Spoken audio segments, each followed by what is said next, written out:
It's finally happening. Long days and pleasant nights, everyone.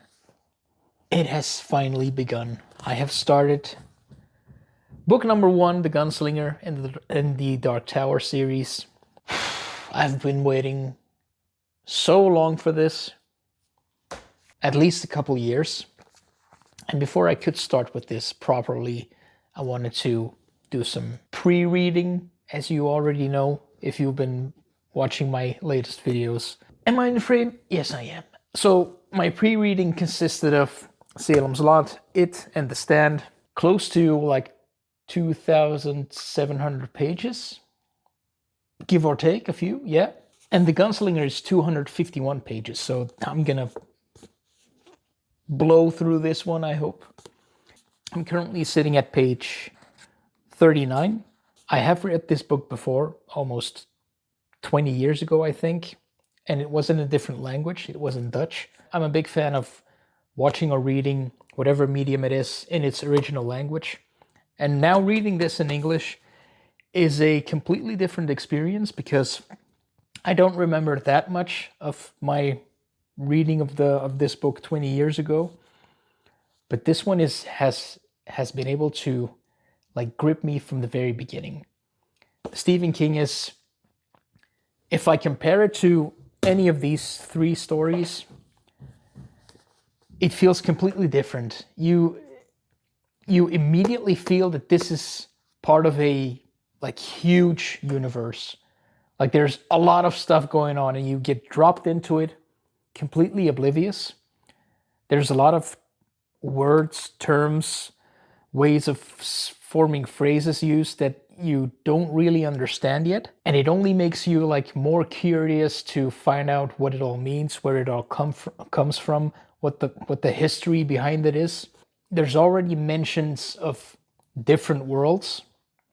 So you already know like, oh, it's not just the place where the characters are right now. There's other like worlds out there as well. And there's references in here to Jesus Christ, like an actual person who they can encounter in their magical plane of existence, wherever they are right now. They also describe like a man with a head of was it a raven or a hawk? I can't remember, but that reminds me of one of those Egyptian gods, Horus, I think it is. So there's a lot of mythological stuff that is mixed into this from the very beginning. And that is something that like really triggers me because I'm super into that. And there's so much mystery from the beginning. You want to find out everything as quickly as possible, but I'm guessing that a lot of questions won't be answered until like way later in the story. I can't properly explain how excited I am to begin my journey towards the Dark Tower. I've talked about it so many times on this channel, and now to actually be on the path of the beam is an incredible moment for me. And the book being this good from the very beginning already is definitely like sparking my interest even more, if that was even possible. We follow Roland Deschain, the last of the gunslingers, who is chasing after the man in black. We don't know who he is or why he's chasing him, what he did. Bit by bit, we will be able to find out what's going on as the story develops. And I'm super excited to continue reading because that is also what I'm going to do right now. I'm going to stop recording, stop yapping, get comfortable, and continue on the story. So join me for this video. I hope it's going to be somewhat entertaining. If it's not, then maybe rewatch the video and give it another chance if you don't like it when the credits roll. Anyway, let's go. What Stephen King does brilliantly is, as I said, there's a lot of mystery, even from the very beginning of the story. And every so often he drops these little breadcrumbs here and there, these little pieces of lore, of world building. Even though you're getting like tiny pieces of answers, it's only making you more hungry for the truth. It makes you desire the knowledge that you don't have yet. And that is what keeps you glued to the page.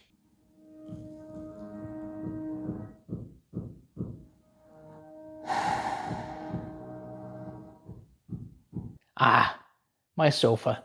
One of my favorite places to sit down and to have a good reading session. Probably my second favorite place to sit down in the whole house.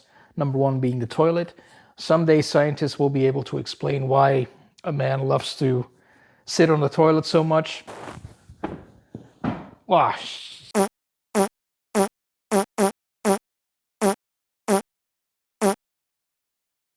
Yes, now you're probably thinking, wow, that doesn't look comfortable at all. Hold on, let me work my magic.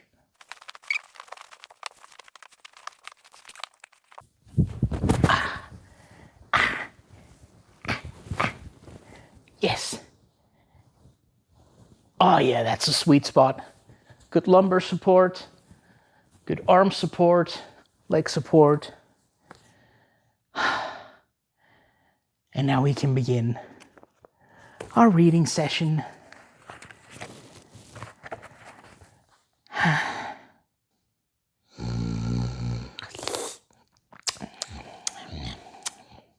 So, the Gunslinger slinging his guns. Where are we at? We're at past the midway point. We are sitting at page 157 exactly. Oh, it's been a journey so far. Roland, our lone gunslinger, we're not following the traditional hero, but someone who is utterly convinced of that what he does, he truly believes that he's doing the right thing. No matter the consequences, no matter who it hurts, he needs to fulfill his goal, his destiny, his mission. And I think this is a very interesting recipe for how the story is going to continue, because I'm pretty sure there are going to be moments where I am going to severely dislike what Roland may choose to do, how his actions are going to affect the people around him. At least that's the feeling I have now. Maybe I completely agree with him whenever he makes whatever kind of decision. As I said, we're not following the traditional good guy, but we're following someone who is, to me, morally gray. It scares me in a way, because if there's one thing that Stephen King is an absolute master at, it is character work. So I am going to meet characters in this book and in the coming books who I'm probably gonna fall in love with, and I'm afraid that Roland's decisions or actions in the future might affect the people, as I said, the people around them in a negative way. But the story, oh my God. I have read a lot of mixed reviews of The Gunslinger. Up until this point, as I said, I'm at page 157. The story has me in its grips. I hate when I have to put the book down, because I'm so enthralled with the story, with the characters that are in it, which are very limited, which is also one of the strengths of the story, I find. If you keep the cast small, you obviously have a lot more time to expand on those limited set of characters. He meets certain people, like for example Brown, a dweller, or Allie in the town of Tull, and now Jake at the way station. Each one of these characters has helped me to discover a certain side of Roland that I wasn't aware of yet, a certain aspect of his personality. And for example, now with Jake, he's really showing his fatherly side. Roland has been capable of hurting people that he loves. Him sort of seeing Jake as a son almost. I don't know if that's reassurance that he's going to sacrifice whatever it may be for the sake of the boy. I think it's going to be the other way around. We'll see when we get there. It's, as I said, I am loving this story. I'm completely sucked into it. Whenever I start reading, it's very hard to stop, because it's a super interesting world. All the lore behind it, I can't wait to find out everything. Yeah, let's continue reading. Hello everyone, bit of a change in scenery. I'm waiting at my eldest son's school to pick him up. I'm way too early, but what better way to pass the time than to read The Gunslinger? And as you can see, I'm at the very end. Last couple chapters. A lot has happened. A lot of stuff that I can't get into, obviously, for spoiler reasons. What I do want to touch on is from the middle point of the book has switched perspectives back and forth from the current timeline to the past. In the past, you see Roland in his younger years, where you can see his upbringing as a potential gunslinger, and he's being trained by a guy named Court, who is, as you would expect, a fascinating character. These segments feel completely different to the segments where the gunslinger and Jake are chasing after the man in black. They really remind me of Corbin's chapters from Malice. In Malice, when Corbin is preparing for his warrior trials, it is very reminiscent of this, because in this, Roland is preparing for his test to become a gunslinger.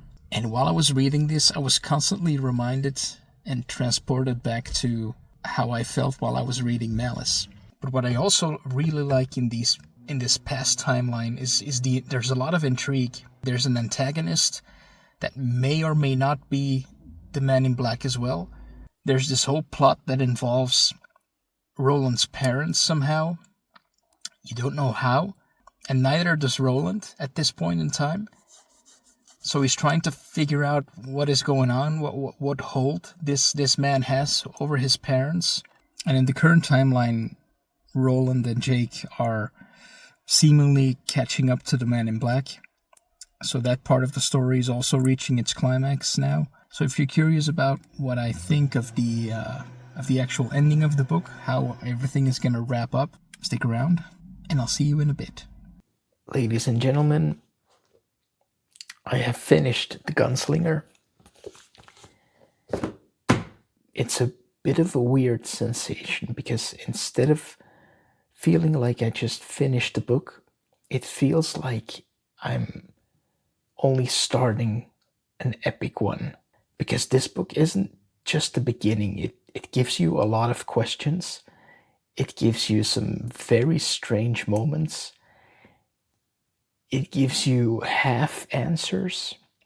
And it gives you sequences that feel important, but you don't really understand why yet. There's just something hypnotic about the way Stephen King is writing the story.